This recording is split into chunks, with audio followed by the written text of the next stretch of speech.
ਵਾਹਿਗੁਰੂ।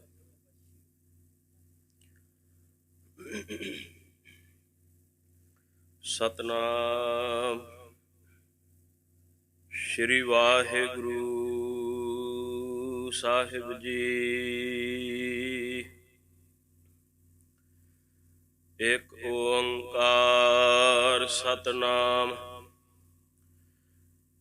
ਕਰਤਾ ਪੁਰਖ ਨਿਰਭਉ ਨਿਰਵੈਰ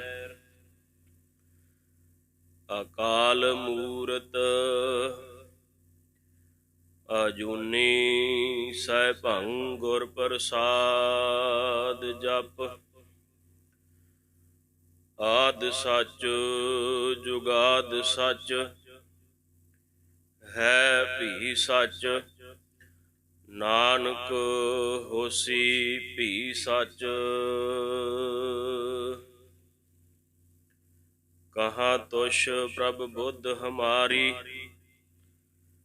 ਬਰਨ ਸਕੈ ਮਹਿਮਾ ਜੋ ਤਿਹਾਰੀ।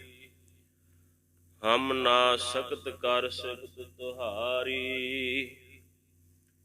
ਆਪ ਲਿਹੋ ਤੁਮ ਕਥਾ ਸੁਧਾਰੀ। ਹਮੇ ਅਵਗੁਣ ਭਰੇ ਏਕ ਗੁਣ ਨਾਹੀ। ਅੰਮ੍ਰਿਤ ਛਾੜ ਬਿਖੈ ਬਿਖ ਖਾਹੀ। ਮਾਇਆ ਮੋਹ ਭਰਮ ਪੈ ਭੂਲੇ। ਸੁਤ ਦਾਰਾ ਸਿਉ ਪ੍ਰੀਤ ਲਗਾਈ।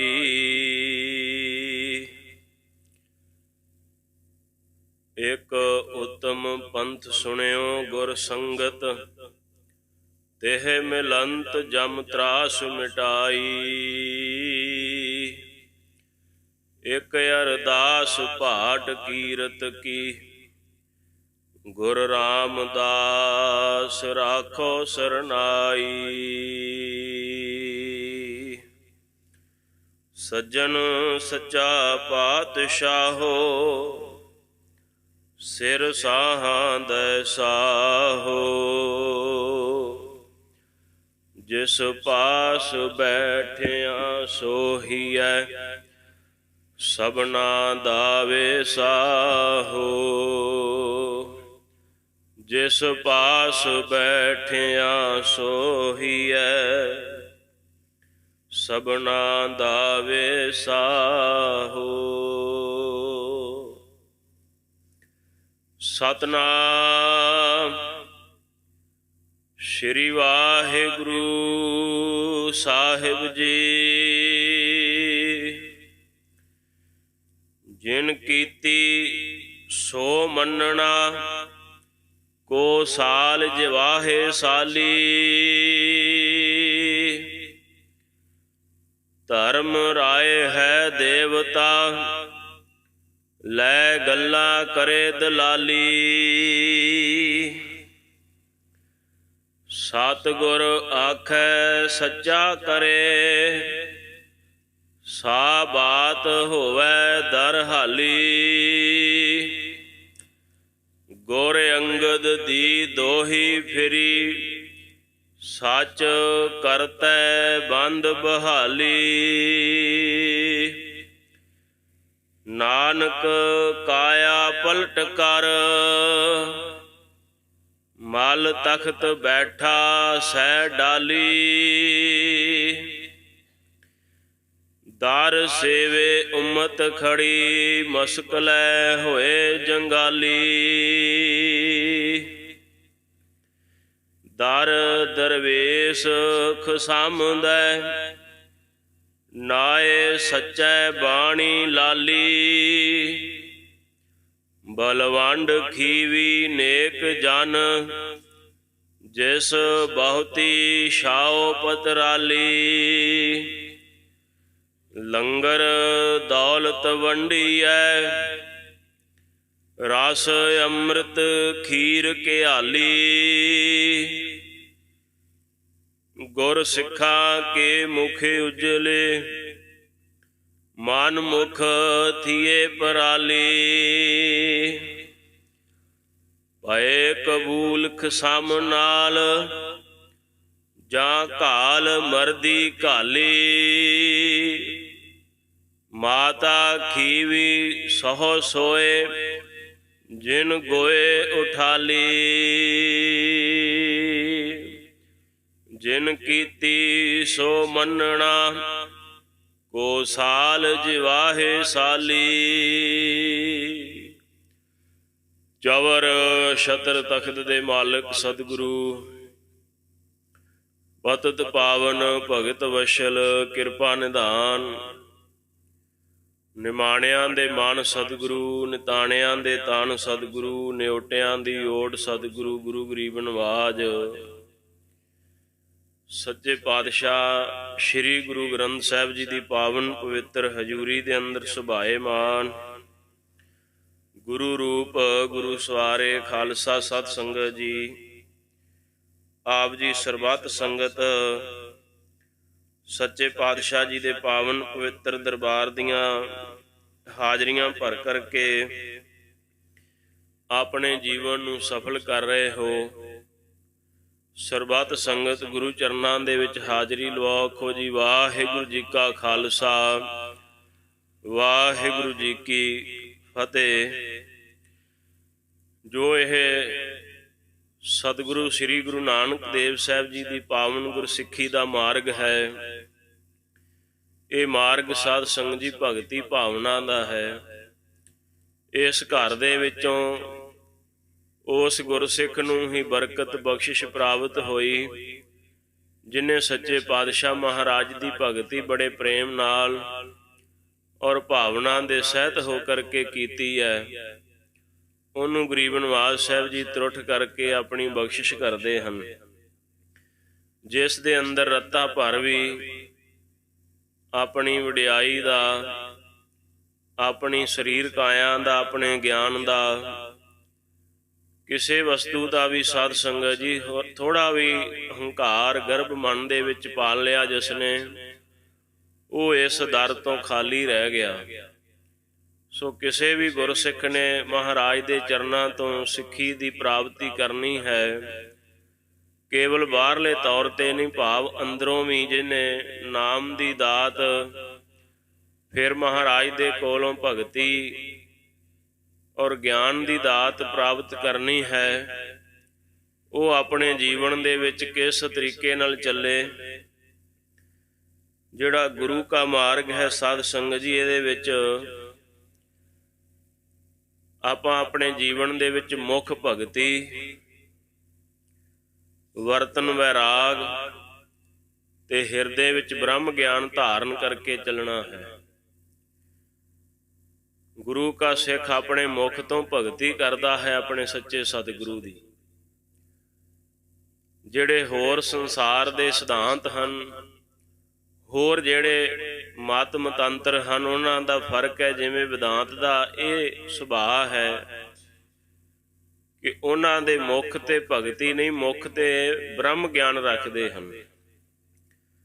ਪਰ ਉਹਦਾ ਕਾਰਨ ਇਹ ਹੋ ਜਾਂਦਾ ਹੈ ਕਿ ਬ੍ਰਹਮ ਗਿਆਨ ਤਾਂ ਬਹੁਤ ਉੱਪਰ ਦੀ ਅਵਸਥਾ ਹੈ, ਇਹ ਕਿਸੇ ਵਿਰਲੇ ਗੁਰਸਿੱਖ ਨੂੰ ਪ੍ਰਾਪਤ ਹੁੰਦੀ ਹੈ। ਤੇ ਜਿਹੜਾ ਗੁਰਸਿੱਖ ਅਜੇ ਅਧੂਰਾ ਹੋਵੇ, ਜਾਂ ਇੰਜ ਕਹਿ ਲਓ ਜਿਹੜਾ ਜਗਿਆਸੂ ਪ੍ਰਭੂ ਮਾਰਗ ਤੇ ਚੱਲਣ ਵਾਲਾ ਜੇ ਅਧੂਰਾ ਹੋਵੇ, ਤਾਂ ਉਹ ਵੀ ਪਹਿਲੇ ਪਹਿਲ ਹੀ ਆਪਣੇ ਅੰਦਰ ਇਹ ਵਹਿਮ ਪਾਲ ਲਵੇ ਕਿ ਮੈਨੂੰ ਬ੍ਰਹਮ ਦਾ ਗਿਆਨ ਹੋ ਗਿਆ ਹੈ। ਫਿਰ ਉਹਦੇ ਅੰਦਰ ਹਉਮੈ ਪੈਦਾ ਹੋ ਜਾਂਦੀ ਹੈ, ਵਿਕਾਰ ਪੈਦਾ ਹੋ ਜਾਂਦਾ ਹੈ। ਸਤਿਗੁਰੂ ਕਹਿੰਦੇ ਨੇ ਇਸ ਮਾਰਗ ਤੇ ਜਿਸਨੇ ਵੀ ਚੱਲਣਾ ਹੈ, ਉਹਦੇ ਮੁੱਖ ਭਗਤੀ ਚਾਹੀਦੀ ਹੈ, ਭਾਵੇਂ ਬ੍ਰਹਮ ਗਿਆਨੀ ਵੀ ਹੋਵੇ। ਧੰਨ ਬਾਬਾ ਬੁੱਢਾ ਸਾਹਿਬ ਜੀ ਮਹਾਂਪੁਰਸ਼, ਕਿੰਨਾ ਗੁਰੂ ਘਰ ਦਾ ਸੇਵਕ ਸਾਧ ਸੰਗਤ ਜੀ, ਅਨੰਨ ਸੇਵਕ ਸਨ ਉਹ। ਪਰ ਜੀਵਨ ਦੇ ਵਿੱਚ ਕਦੀ ਉਹਨਾਂ ਨੇ ਆਪਣੇ ਬ੍ਰਹਮ ਗਿਆਨ ਦੀ ਹਉਮੈ ਜ਼ਾਹਰ ਨਹੀਂ ਕੀਤੀ, ਹਮੇਸ਼ਾ ਭਗਤੀ ਭਾਵ ਦੇ ਵਿੱਚ ਹੀ ਰਹੇ ਹਨ। ਸੋ ਇਸੇ ਅਵਸਥਾ ਦੇ ਵਿੱਚ ਹੀ ਰਹਿ ਕਰਕੇ ਹੀ ਸਭ ਦਾਤਾਂ ਪ੍ਰਾਪਤ ਹੁੰਦੀਆਂ ਨੇ। ਤਾਂ ਹੀ ਮਹਾਰਾਜ ਸਾਹਿਬ ਜੀ ਨੇ ਪਾਵਨ ਪਵਿੱਤਰ ਬਾਣੀ ਦੇ ਵਿੱਚ ਜ਼ਿਕਰ ਕੀਤਾ ਹੈ। ਔਰ ਸਭ ਤੋਂ ਪਹਿਲਾਂ ਭਾਈ ਗੁਰਦਾਸ ਸਾਹਿਬ ਜੀ ਇਸ ਗੱਲ ਦਾ ਮੈਂ ਉਹਨਾਂ ਦੀ ਬਾਣੀ ਦੇ ਵਿੱਚੋਂ ਉਹ ਜ਼ਿਕਰ ਸਾਂਝਾ ਕਰਦਿਆਂ ਕਹਿ ਲੱਗੇ, ਹਉ ਤਿਸ ਵਿਟੋਂ ਵਾਰਿਆ ਮਾਨ ਹੁੰਦੇ ਹੋਏ ਨਿਮਾਣਾ, ਹਉ ਤਿਸ ਵਿਟੋਂ ਵਾਰਿਆ ਤਾਣ ਹੁੰਦੇ ਹੋਏ ਨਿਤਾਣਾ। ਮੈਂ ਉਸ ਸਿੱਖ ਤੋਂ ਕੁਰਬਾਨ ਜਾਵਾਂ ਜਿਹੜਾ ਮਾਣ ਵਡਿਆਈ ਤਾਕਤ ਹੁੰਦਿਆਂ ਹੋਇਆਂ ਵੀ ਨਿਮਾਣਾ ਨਿਤਾਣਾ ਬਣ ਕਰਕੇ ਰਹਿੰਦਾ ਹੈ। ਤੇ ਸਤਿਗੁਰੂ ਆਪਣੀ ਬਾਣੀ ਦੇ ਵਿੱਚ ਕਹਿੰਦੇ ਨੇ, ਮਹਾਰਾਜ ਹਮਰੀ ਗਣਤ ਨਾ ਗਣੀਆਂ ਕਾਈ, ਆਪਣਾ ਬਿਰਦ ਪਛਾਣ ਹਾਥ ਦੇ ਰਾਖੇ ਘਰ ਆਪਣੇ ਸਦਾ ਸਦਾ ਰੰਗ ਮਾਨ। ਮਹਾਰਾਜ ਮੈਨੂੰ ਤੁਸੀਂ ਆਪਣਾ ਮਿਹਰ ਭਰਿਆ ਹੱਥ ਰੱਖ ਕਰਕੇ ਮੇਰੇ ਸਿਰ ਤੇ ਨਵਾਜਿਓ, ਕਿਉਂਕਿ ਮੇਰੇ ਕੋਲ ਸੱਚੇ ਪਾਤਸ਼ਾਹ ਕੋਈ ਤਾਕਤ ਨਹੀਂ ਹੈ, ਕੋਈ ਬਲ ਨਹੀਂ ਹੈ ਕਿ ਜਿਹਦੇ ਕਰਕੇ ਮੈਂ ਮਹਾਰਾਜ ਜੀ ਹਮਰੀ ਗਣਤ ਨਾ ਗਣੀਆਂ ਕਾਈ, ਸਾਡੀ ਸ਼ੁਭ ਕਰਮਾਂ ਦੀ ਗਿਣਤੀ ਕਿਸੇ ਮਹੀਨੇ ਵਿੱਚ ਨਹੀਂ ਆਉਂਦੀ, ਗਿਣਤੀ ਵਿੱਚ ਨਾ ਸਾਨੂੰ ਲਿਆਇਓ ਕਿਰਪਾਲੂ ਜੀ, ਕਿਰਪਾ ਕਰਿਓ। ਤੁਸੀਂ ਆਪਣਾ ਬਿਰਦ ਪਛਾਣਦੇ ਹੋ, ਜਿਹੜਾ ਤੁਹਾਡਾ ਬਿਰਦ ਹੈ ਨਾ ਸੱਚੇ ਪਾਤਸ਼ਾਹ, ਉਹ ਬਿਰਦ ਕੀ ਹੈ? ਪਤਿਤ ਪਾਵਨ ਹੋ ਤੁਸੀਂ ਭਗਤ ਵਸ਼ਲ ਹੋ, ਕਿਰਪਾ ਦੇ ਘਰ ਹੋ।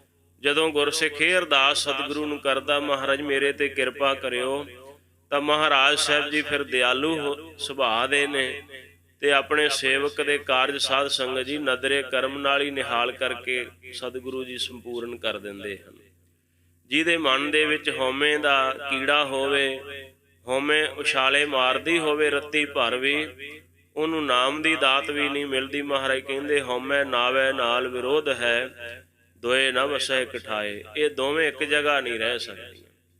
ਸੋ ਇਹ ਮੇਰੀ ਪਾਵਨ ਜੋ ਵਿਚਾਰ ਚੱਲ ਰਹੀ ਹੈ, ਇਹਦੇ ਨਾਲ ਹੀ ਮੈਂ ਸੰਬੰਧ ਤੇ ਵਿਚਾਰ ਰੱਖੀ ਕਿ ਇਹ ਗੁਰੂ ਮਾਰਗ ਦਾ, ਗੁਰਸਿੱਖੀ ਦਾ ਮਾਰਗ ਦਾ ਜਿਹੜਾ ਫਲਸਫਾ ਹੈ ਉਹ ਭਗਤੀ ਭਾਵ ਦਾ ਹੈ, ਮੁੱਖ ਭਗਤੀ।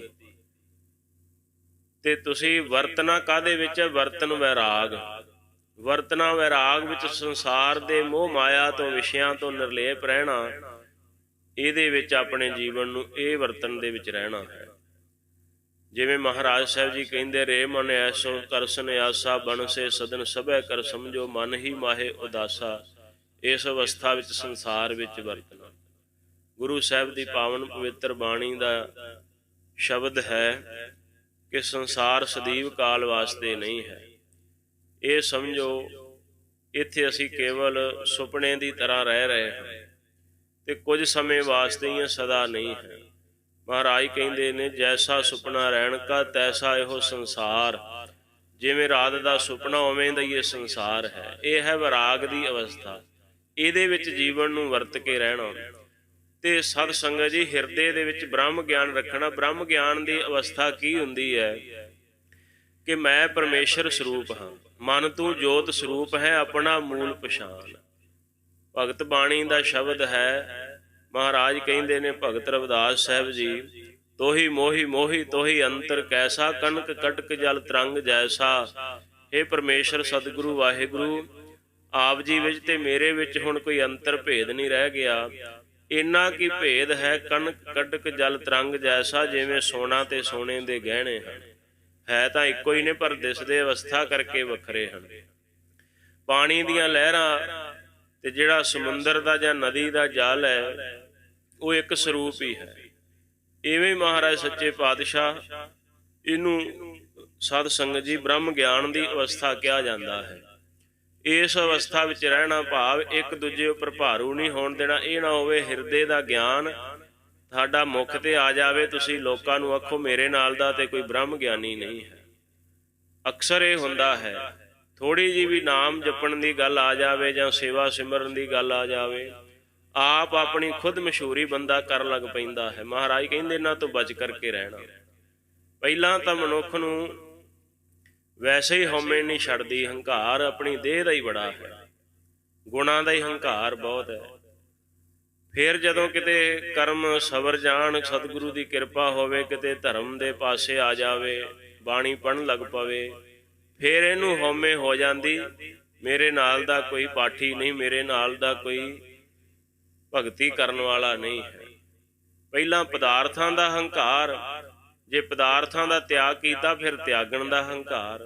ਇਹ ਕਦੇ ਨਹੀਂ ਆਉਣ ਦੇਣਾ। ਹਮੇਸ਼ਾ ਸਤਿਗੁਰੂ ਦੇ ਦਾਸ ਬਣ ਕਰਕੇ ਰਹਿਣਾ। ਮਹਾਰਾਜ ਦੇ ਅੱਗੇ ਸਿਰ ਝੁਕਾ ਕੇ ਰਹਿਣਾ, ਮਹਾਰਾਜ ਤੁਸੀਂ ਕਿਰਪਾ ਕਰਿਓ, ਬੇੜਾ ਬੰਨੇ ਹੋ ਸਕਦਾ, ਨਹੀਂ ਹੋ ਸਕਦਾ ਉਸ ਤਰ੍ਹਾਂ। ਸੋ ਇਹ ਜਿਹੜੇ ਸੱਤਾ ਤੇ ਬਲਵੰਡ ਨੇ, ਇਹਨਾਂ ਦੀ ਅਵਸਥਾ ਵੀ ਇਹੋ ਹੀ ਬਣ ਗਈ। ਜਦੋਂ ਸਤਿਗੁਰੂ ਜੀ ਨੇ ਕਿਰਪਾ ਕੀਤੀ ਤੇ ਉਦੋਂ ਇਹਨਾਂ ਦਾ ਰੋਜੀ ਰੋਟੀ ਵੀ ਚੱਲ ਪਈ, ਸਿੱਖਾਂ ਵਿੱਚ ਨਾਮ ਵੀ ਬਣ ਗਿਆ। ਪਰ ਹਉਮੈ ਨੇ ਛੱਡਿਆ ਨਹੀਂ। ਹਉਮੈ ਨੇ ਅੰਦਰੋਂ ਜ਼ੋਰ ਮਾਰਿਆ ਵੀ ਤੁਹਾਡੇ ਨਾਲ ਦਾ ਤੇ ਕੋਈ ਗੁਣੀ ਨਹੀਂ ਹੈ। ਤੇ ਜਦੋਂ ਇਹ ਮਨ ਦੇ ਵਿੱਚ ਹੰਕਾਰ ਆ ਜਾਵੇ, ਭਗਤ ਰਵਿਦਾਸ ਸਾਹਿਬ ਜੀ ਕਹਿੰਦੇ ਨੇ, ਗਿਆਨੀ ਗੁਣੀ ਸੂਰ ਹਮ ਦਾਤੇ ਹੈ ਬੁੱਧ ਕਬਹਿ ਨਾ ਨਾਸੀ। ਇਹ ਜਿਹੜੀ ਗਿਆਨੀ ਪੁਣੇ ਦੀ, ਸੂਰਮੇ ਹੋਣ ਦੀ, ਗੁਣੀ ਹੋਣ ਦੀ, ਇਹ ਸਭ ਜਿਹੜੀਆਂ ਬੁੱਧੀਆਂ ਬੰਦੇ ਦੀਆਂ ਖਤਮ ਨਹੀਂ ਹੁੰਦੀਆਂ। ਜਦੋਂ ਹੰਕਾਰ ਦੇ ਨਾਲ ਸਤਿਗੁਰੂ ਗੁਰੂ ਨਾਨਕ ਸਾਹਿਬ ਦੀ ਵੀ ਨਿੰਦਿਆ ਕਰ ਦਿੱਤੀ, ਪੰਜਾਂ ਪਾਤਸ਼ਾਹੀਆਂ ਦੀ ਨਿੰਦਿਆ ਕਰ ਦਿੱਤੀ, ਫਿਰ ਸਤਿਗੁਰੂ ਨੇ ਬਖਸ਼ੇ ਨਹੀਂ। ਫਿਰ ਮਹਾਰਾਜ ਨੇ, ਉਹ ਮੈਂ ਤੁਹਾਨੂੰ ਸੁਣਾ ਹੀ ਚੁੱਕਾ ਹਾਂ ਕੱਲ ਪਰਸੋਂ, ਕਿ ਗੁਰੂ ਸਾਹਿਬ ਜੀ ਦੇ ਪਾਵਨ ਮੁਖ ਤੋਂ ਜਿਹੜਾ ਬਚਨ ਨਿਕਲ ਗਿਆ ਫਿਰ ਵਾਪਸ ਨਹੀਂ ਮੁੜਦਾ। ਫਿਰ ਪਛਤਾਏ, ਫਿਰ ਹੁਣ ਸਤਿਗੁਰੂ ਦੀ ਉਸਤਤ ਕਰਨ ਲੱਗੇ ਸ਼ੁੱਧ, ਜਿਹੜੀ ਸਤਿਗੁਰੂ ਦੀ ਪਾਵਨ ਵਡਿਆਈ ਹੈ, ਸੱਚੀ ਵਡਿਆਈ। ਇਹ ਕੋਈ ਝੂਠੀ ਵਡਿਆਈ ਨਹੀਂ, ਇਹ ਸੱਚੀ ਸਿਫਤ ਹੈ ਸਤਿਗੁਰੂ ਦੀ, ਜਿਹੜੀ ਜੀਵ ਦੇ, ਸਿੱਖ ਦੇ ਪਾਪ ਧੋ ਦਿੰਦੀ ਹੈ। ਜਿਵੇਂ ਜਿਵੇਂ ਵਡਿਆਈ ਕਰਦੇ, ਉਵੇਂ ਉਵੇਂ ਇਹਨਾਂ ਦੀ ਜ਼ੁਬਾਨ ਖੁੱਲ੍ਹਦੀ, ਉਵੇਂ ਉਵੇਂ ਸਰੀਰ ਨੂੰ, ਦੇਹ ਨੂੰ ਅਰੋਗਤਾ ਮਿਲਦੀ। ਹੁਣ ਤੀਸਰੀ ਪੌੜੀ ਉਚਾਰਨ ਕਰਕੇ ਮਹਾਰਾਜ ਦੇ ਹਜ਼ੂਰ ਇਹ ਸਤਿਗੁਰੂ ਦੀ ਖੁਸ਼ੀ ਲੈ ਰਹੇ ਹਨ। ਸਰਬੱਤ ਸੰਗਤ ਪਿਆਰ ਦੇ ਨਾਲ ਪ੍ਰੇਮ ਦੇ ਸਹਿਤ ਆਖੋ ਜੀ ਸਤਿਨਾਮ ਸ੍ਰੀ ਵਾਹਿਗੁਰੂ ਸਾਹਿਬ ਜੀ। ਜਿਨ ਕੀਤੀ ਸੋ ਮੰਨਣਾ, ਕੋ ਸਾਲ ਜਵਾਹੇ ਸਾਲੀ। ਪਹਿਲੀ ਪੌੜੀ ਦੇ ਵਿੱਚ ਇਹ ਆਖਿਆ, ਜਿਹੜੀ ਦੂਸਰੇ ਨੰਬਰ ਵਾਲੀ ਹੈ, ਜਦੋਂ ਗੁਰੂ ਅੰਗਦ ਦੇਵ ਸਾਹਿਬ ਜੀ ਨੂੰ ਗੁਰਤਾ ਗੱਦੀ ਗੁਰੂ ਨਾਨਕ ਦੇਵ ਸਾਹਿਬ ਜੀ ਤੋਂ ਪ੍ਰਾਪਤ ਹੋ ਗਈ, ਮਹਾਰਾਜ ਸਾਹਿਬ ਜੀ ਦੇ ਪਾਵਨ ਪਵਿੱਤਰ ਜਸ ਦੀ ਵਡਿਆਈ ਸਾਰੇ ਪਾਸੇ ਫੈਲ ਗਈ, ਤੇ ਗੁਰੂ ਦਰਬਾਰ ਦੇ ਵਿੱਚੋਂ ਜਿਹੜਾ ਬ੍ਰਹਮ ਆਨੰਦ ਹੈ ਉਹ ਸਾਰੇ ਪਾਸਿਓਂ ਹੀ ਭਾਵ ਕੇ ਅਕਾਲ ਪੁਰਖ ਵਾਹਿਗੁਰੂ ਦੇ ਘਰ ਤੋਂ ਵਰਸਣ ਲੱਗਾ। ਕਿਉਂਕਿ ਮਹਾਰਾਜ ਸਾਹਿਬ ਜੀ ਨੇ ਸਤਿਗੁਰੂ ਦਾ ਬਚਨ ਮੰਨ ਲਿਆ। ਹੁਣ ਕਹਿ ਰਹੇ ਨੇ, ਜਿਨ ਕੀਤੀ ਸੋ ਮੰਨਣਾ, ਕੋ ਸਾਲ ਜਵਾਹੇ ਸਾਲੀ। ਭਾਵ ਕਿ ਜਿਹੜੀ ਸਤਿਗੁਰੂ ਸਾਹਿਬ ਜੀ ਨੇ ਬਚਨ ਕੀਤਾ, ਜੋ ਪਿਰਤ ਪਾਈ ਉਹਨੂੰ ਸਤਿਗੁਰੂ ਜੀ ਮੰਨਣ ਕਰਦੇ, ਭਾਵ ਉਸ ਤੇ ਹੀ ਚੱਲਦੇ ਹਨ। ਤੇ ਉਸ ਮੰਨਣ ਨੂੰ ਕਰਕੇ, ਸਤਿਗੁਰੂ ਦੇ ਬਚਨਾਂ ਨੂੰ ਧਾਰਨ ਕਰਕੇ, ਸਤਿਗੁਰੂ ਦੇ ਬਚਨਾਂ ਦੁਆਰਾ ਪਰਖ ਹੋ ਗਈ, ਕੋ ਸਾਲ ਜਵਾਹੇ ਸਾਲੀ। ਭਾਵ ਕੌਣ ਸ੍ਰੇਸ਼ਟ ਹੈ ਤੇ ਕੌਣ ਮਾੜਾ ਹੈ। ਸਾਲ ਨਾਮ ਸ੍ਰੇਸ਼ਟ ਦਾ ਹੈ, ਤੇ ਜਵਾਹਾ ਜਿਹੜਾ ਹੁੰਦਾ, ਜਿਵੇਂ ਜਵਾਹੇ ਦਾ ਦਰਖਤ ਹੁੰਦਾ, ਦੇਖਣ ਨੂੰ ਬੜਾ ਵਧੀਆ ਲੱਗਦਾ, ਹਰਿਆ ਭਰਿਆ, ਪਰ ਉਹ ਕਿਸੇ ਕੰਮ ਦਾ ਨਹੀਂ ਹੋਇਆ ਕਰਦਾ। ਸਾਲ ਨਾਮ ਚੌਲਾਂ ਦਾ ਵੀ ਹੈ, ਚੌਲ ਅੰਨ ਸ੍ਰੇਸ਼ਟ ਹੈ ਤੇ ਫੱਕ ਕਿਸੇ ਕੰਮ ਦੀ ਨਹੀਂ ਹੈ। ਸੋ ਭਾਵ ਸ੍ਰੇਸ਼ਟ ਕੌਣ, ਸ਼ੁਭ ਕੌਣ ਤੇ ਮਾੜਾ ਕੌਣ ਹੈ। ਇਹ ਤਾਂ ਜਦੋਂ ਗੁਰੂ ਸਾਹਿਬ ਜੀ ਦੇ ਪਾਵਨ ਬਚਨ ਸਤਿਗੁਰੂ ਦੇ ਜੋ ਹੋਏ ਉਹਨਾਂ ਨੂੰ ਮੰਨਿਆ, ਉਹ ਧੰਨ ਬਾਬਾ ਲਹਿਣਾ ਜੀ ਨੇ ਮੰਨਿਆ। ਕਿੱਡੇ ਕਿੱਡੇ ਮਹਾਂਪੁਰਸ਼ ਗੁਰਸਿੱਖ ਸਨ, ਧੰਨ ਬਾਬਾ ਬੁੱਢਾ ਸਾਹਿਬ ਜੀ, ਔਰ ਇਸੇ ਤਰ੍ਹਾਂ ਭਾਈ ਭਗੀਰਥ ਜੀ, ਧੰਨ ਸਤਿਗੁਰੂ ਗੁਰੂ ਅੰਗਦ ਦੇਵ ਸਾਹਿਬ ਜੀ, ਔਰ ਸਤਿਗੁਰੂ ਦੇ ਸਪੁੱਤਰ ਵੀ। ਸੋ ਇਹ ਨਾਮੀ ਸਿੱਖ ਵੀ, ਸਪੁੱਤਰ ਵੀ ਗੁਰੂ ਸਾਹਿਬ ਜੀ ਦੇ ਬਚਨਾਂ ਦੇ ਵਿੱਚ ਜੇ ਪੂਰਾ ਉਤਰਿਆ ਤੇ ਕੇਵਲ ਭਾਈ ਲਹਿਣਾ, ਹੋਰ ਕੋਈ ਨਹੀਂ। ਸਾਰੇ ਪਿੱਛੇ ਹਟ ਗਏ, ਡਰ ਗਏ। ਇੱਕ ਦਿਨ ਸਤਿਗੁਰੂ ਸ੍ਰੀ ਗੁਰੂ ਨਾਨਕ ਦੇਵ ਸਾਹਿਬ ਜੀ ਨੇ ਦੀਵਾਨ ਸਜਾਇਆ ਹੋਇਆ। ਇਹ ਕੌਤਕ ਸਤਿਗੁਰੂ ਜੀ ਆਪ ਖੁਦ ਹੀ ਸਾਧ ਸੰਗਤ ਜੀ ਆਪਣੀ ਕਲਾ ਦੇ ਨਾਲ ਕਰ ਰਹੇ ਸਨ। ਪਰਮੇਸ਼ਰ ਨੂੰ ਜਿਤਨੇ ਵੀ ਸਾਧ ਸੰਗਤ ਜੀ ਕਾਰਜ ਨੇ, ਉਹਨਾਂ ਦਾ ਕਰਨਹਾਰ ਆਪ ਹੀ ਹੈ ਪਰਮੇਸ਼ਰ। ਮਨੁੱਖ ਦੇ ਨਾਲ ਘਟਨਾਵਾਂ ਅਚਨਚੇਤ ਘਟਦੀਆਂ ਨੇ, ਪਰਮੇਸ਼ਰ ਦੇ ਉੱਪਰ ਇਹ ਜਿਹੜੀ ਅਵਸਥਾ ਲਾਗੂ ਨਹੀਂ ਹੁੰਦੀ। ਦਰਬਾਰ ਸਜਿਆ ਹੋਇਆ, ਸੰਗਤ ਦੇ ਵਿੱਚ ਇੱਕ ਚੂਹੀ ਮਰੀ ਹੋਈ, ਜਿੱਥੋਂ ਮੁੱਢ ਵੱਜਦਾ ਹੈ ਪਰਖ ਹੋਣ ਦਾ। ਮਹਾਰਾਜ ਕਹਿੰਦੇ ਬਾਬਾ ਸ਼੍ਰੀ ਚੰਦ ਜੀ ਨੂੰ, ਆਪਣੇ ਸਪੁੱਤਰ ਨੂੰ, ਆ ਬਾਹਰ ਸੁੱਟ ਕੇ ਆਓ। ਸਾਧ ਸੰਗਤ ਜੀ ਕਹਿੰਦੇ, ਨਹੀਂ, ਮੈਂ ਤਾਂ ਮਹਾਰਾਜ ਸਾਹਿਬ ਜੀ ਜਦੋਂ ਸੁੱਟਣ ਜਾਵਾਂਗਾ ਮੇਰੀ ਨਰਾਦਰੀ ਹੋਵੇਗੀ। ਭਾਵ ਛੋਟਾ ਕੰਮ ਸਮਝ ਲਿਆ ਨਾ। ਸੋ ਆਪਣੇ ਆਪ ਦਾ ਹੰਕਾਰ, ਆਪਣੇ ਆਪ ਦੀ ਹਉਮੈ ਅੱਗੇ ਆ ਗਈ ਵੀ ਮੈਂ ਗੁਰੂ ਸਪੁੱਤਰ ਹਾਂ। ਇਹੀ ਕੁਝ ਤਾਂ ਮਹਾਰਾਜ ਦੇਖਦੇ ਸਨ ਕਿ ਹੰਕਾਰ ਕਿਹਦੇ ਅੰਦਰ ਹੈ, ਕਿਸ ਅੰਦਰ ਨਹੀਂ ਹੈ। ਜਦੋਂ ਧੰਨ ਗੁਰੂ ਅੰਗਦ ਦੇਵ ਸਾਹਿਬ ਜੀ ਨੂੰ ਇਸ਼ਾਰਾ ਕੀਤਾ, ਮਹਾਰਾਜ ਦੌੜ ਕੇ ਗਏ, ਬਾਹਰ ਸੁੱਟ ਆਏ। ਇੱਕ ਦਿਨ ਸਤਿਗੁਰੂ ਸ੍ਰੀ ਗੁਰੂ ਨਾਨਕ ਦੇਵ ਸਾਹਿਬ ਜੀ ਮਹਾਰਾਜ ਨੇ ਇੱਕ ਐਸਾ ਭੇਸ ਪਹਿਨਾਇਆ, ਪਹਿਰਾਵਾ ਬਣਾਇਆ। ਕਿੱਡੀ ਵੱਡੀ ਸਤਿਗੁਰੂ ਦੀ ਪਰਖ। ਮਹਾਰਾਜ ਨੇ ਕਰਤਾਰਪੁਰ ਸਾਹਿਬ ਦੀ ਧਰਤੀ ਤੇ ਖੇਤੀ ਲੰਬਾ ਟਾਈਮ ਕਰਵਾਈ ਹੈ। ਖੇਤੀ ਕਰਦੇ ਸਿੱਖ ਕਈ ਸਤਿਗੁਰੂ ਨੇ ਪਰਖਾਂ ਕੀਤੀਆਂ ਕਿਰਪਾਲੂ ਜੀ ਨੇ। ਇੱਕ ਵਾਰੀ ਸਾਰਾ ਅੰਨ ਜਲ ਹੀ ਥੁੜ ਗਿਆ। ਸਤ ਸੰਗਤ ਜੀ, ਅੰਨ ਜਲ ਜਦੋਂ ਥੁੜ ਗਿਆ ਤੇ ਬਹੁਤੇ ਸਿੱਖ ਤਾਂ ਉਦੋਂ ਹੀ ਭੱਜ ਗਏ ਵਿੱਚੋਂ। ਕਈ ਜਿਹੜੇ ਸਨ ਉਹਨਾਂ ਨੇ ਕੁਝ ਦਿਨ ਕੱਢੇ ਔਖੇ ਸੌਖੇ, ਸਾਰੇ ਹੀ ਭੱਜਦੇ ਜਾਵਣ। ਧੰਨ ਬਾਬਾ ਲਹਿਣਾ ਜੀ ਸ੍ਰੀ ਗੁਰੂ ਅੰਗਦ ਦੇਵ ਸਾਹਿਬ ਜੀ ਚਰਨਾਂ ਵਿੱਚ ਆ ਕੇ ਕਹਿੰਦੇ, ਮਹਾਰਾਜ ਅਸੀਂ ਕਿਤੇ ਨਹੀਂ ਜਾਣਾ, ਅਸੀਂ ਤੇ ਤੁਹਾਡੇ ਦਰ ਤੇ ਆਏ ਹਾਂ, ਸਾਨੂੰ ਭੁੱਖ ਪਿਆਸ ਨਾਲ ਕੋਈ ਮਤਲਬ ਨਹੀਂ ਹੈ। ਸਤਿਗੁਰੂ ਨੇ ਖੇਤੀ ਕਰਵਾਈ ਗੁਰਸਿੱਖਾਂ ਦੇ ਕੋਲੋਂ, ਬਹੁਤ ਜ਼ਿਆਦਾ ਮਿਹਨਤ ਕੀਤੀ। ਸਤ ਸੰਗਤ ਜੀ, ਜਦੋਂ ਸਮਾਂ ਆਇਆ ਖੇਤੀ ਪੱਕ ਗਈ, ਵਢਾ ਲਈ ਮਹਾਰਾਜ ਸਾਹਿਬ ਜੀ ਨੇ। ਵੱਢਣ ਤੋਂ ਬਾਅਦ ਮਹਾਰਾਜ ਕਹਿੰਦੇ ਇਹਨਾਂ ਦੇ ਖਿਲਵਾੜੇ ਲਾ ਦਿਓ। ਪੁਰਾਣਾ ਸਮਾਂ ਸੀ ਨਾ, ਪਹਿਲਾਂ ਖੇਤੀ ਦੀਆਂ ਭਰੀਆਂ ਬੰਨ੍ਹ ਕਰਕੇ ਪੰਡਾਂ, ਜਿਵੇਂ ਹੁਣ ਕਣਕ ਦੀ ਵਾਢੀ ਪੈਣੀ ਹੈ ਤੇ ਪੰਡਾਂ ਬੰਨ੍ਹ ਕਰਕੇ ਭਰੀ ਕਹਿ ਦਿੰਦੇ ਨੇ, ਭਰੀਆਂ ਬੰਨ੍ਹ ਕਰਕੇ ਤੇ ਇੱਕ ਜਗ੍ਹਾ ਤੇ ਰੱਖ ਦਿੰਦੇ ਸਨ ਕਿਸਾਨ, ਉਹਨੂੰ ਕਹਿੰਦੇ ਖਿਲਵਾੜਾ ਲਾ ਦਿੱਤਾ। ਫਿਰ ਜਿਵੇਂ ਜਿਵੇਂ ਟਾਈਮ ਲੱਗਣਾ, ਹੌਲੀ ਹੌਲੀ 2 ਮਹੀਨੇ ਲੰਘ ਜਾਣੇ। ਸਾਉਣ ਦੇ ਹਾੜ ਦੇ ਮਹੀਨੇ ਤੱਕ ਮਸਾਂ ਕਣਕ ਜਿਹੜੀ ਸੀ ਉਹ ਸਾਂਭੀ ਜਾਂਦੀ। ਤਾਂ ਹੀ ਕਹਿੰਦੇ ਨੇ ਇਹ ਜਿਹੜੀ ਫਸਲ ਹੈ ਇਹ ਹਾੜੀ ਦੀ ਫਸਲ ਹੈ। ਅੱਗੇ ਸਾਉਣੀ ਸ਼ੁਰੂ ਹੋ ਜਾਣੀ, ਜਦੋਂ ਮੀਂਹ ਮੂੰਹ ਪੈਣੇ, ਬਾਰਿਸ਼ ਹੋਣੀ, ਉਦੋਂ ਝੋਨਾ ਲਾ ਦੇਣਾ, ਮੱਕੀ ਦੇ ਇਤਿਆਦਿਕ ਜਿਹੜੀਆਂ ਫਸਲਾਂ ਉਹ ਬੀਜ ਦੇਣੀਆਂ। ਤੇ ਖਿਲਵਾੜੇ ਲਵਾ ਦਿੱਤੇ ਗੁਰੂ ਪਾਤਸ਼ਾਹ ਜੀ ਨੇ। ਖਿਲਵਾੜਿਆਂ ਤੋਂ ਬਾਅਦ ਗਾਹ ਪਾਈਦਾ ਹੈ ਨਾ। ਫਿਰ ਮਹਾਰਾਜ ਕਹਿੰਦੇ ਹੁਣ ਇਸ ਨੂੰ ਅੱਗ ਲਾ ਦਿਓ ਤੁਸੀਂ। ਜਦੋਂ ਸਿੱਖਾਂ ਨੇ ਇਹ ਸ਼ਬਦ ਸੁਣਿਆ, ਮਹਾਰਾਜ ਕੀ ਹੋ ਗਿਆ ਆਪ ਜੀ ਨੂੰ? 6 ਮਹੀਨੇ ਹੋ ਗਏ ਸੱਚੇ ਪਾਤਸ਼ਾਹ ਫਸਲ ਸਾਂਭਦਿਆਂ ਹੋਇਆਂ, ਮਿਹਨਤ ਕਰਦਿਆਂ, ਤੁਸੀਂ ਹੁਣ ਕਹਿੰਦੇ ਹੋ ਅੱਗ ਲਾ ਦਿਓ ਇਸ ਨੂੰ। ਮਹਾਰਾਜ ਕਹਿੰਦੇ ਜੋ ਬਚਨ ਕਿਹਾ ਉਹ ਕਰੋ। ਆਖਰ ਮੰਨਣਾ ਹੀ ਪੈਣਾ ਸੀ, ਮੰਨ ਲਿਆ। ਪਰ ਸਿੱਖਾਂ ਦੇ ਮਨ ਦੇ ਵਿੱਚ ਸ਼ੰਕਾ ਪੈਦਾ ਹੋ ਗਿਆ। ਸਤ ਸੰਗਤ ਜੀ, ਕੁਝ ਕਹਿੰਦੇ ਮਹਾਰਾਜ ਦੀ ਅਵਸਥਾ ਹੁਣ ਨਾ ਬਜ਼ੁਰਗ ਹੋ ਗਈ ਹੈ, ਸਤਿਗੁਰੂ ਨੂੰ ਪਤਾ ਨਹੀਂ ਲੱਗਦਾ ਵੀ ਕੀ ਕਰਨਾ ਚਾਹੀਦਾ ਕੀ ਨਹੀਂ ਕਰਨਾ ਚਾਹੀਦਾ। ਤੇ ਫਿਰ ਸਤਿਗੁਰੂ ਨੇ ਕੀ ਕੀਤਾ? ਮਹਾਰਾਜ ਸਾਹਿਬ ਜੀ ਸ੍ਰੀ ਗੁਰੂ ਨਾਨਕ ਦੇਵ ਸਾਹਿਬ ਜੀ ਨੇ ਧਾਨਕ ਰੂਪ ਧਾਰਨ ਕਰ ਲਿਆ। ਗੁਰਬਾਣੀ ਵਿੱਚ ਇਹ ਸ਼ਬਦ ਦਰਜ ਹੈ, ਧਾਨਕ ਰੂਪ ਰਹਾ ਕਰਤਾਰ, ਹਉ ਠਗਵਾੜਾ ਠੱਗੀ ਦੇਸ਼, ਹਾਹੀ ਸੁਰਤ ਮਲੂਕੀ ਵੇਸ਼।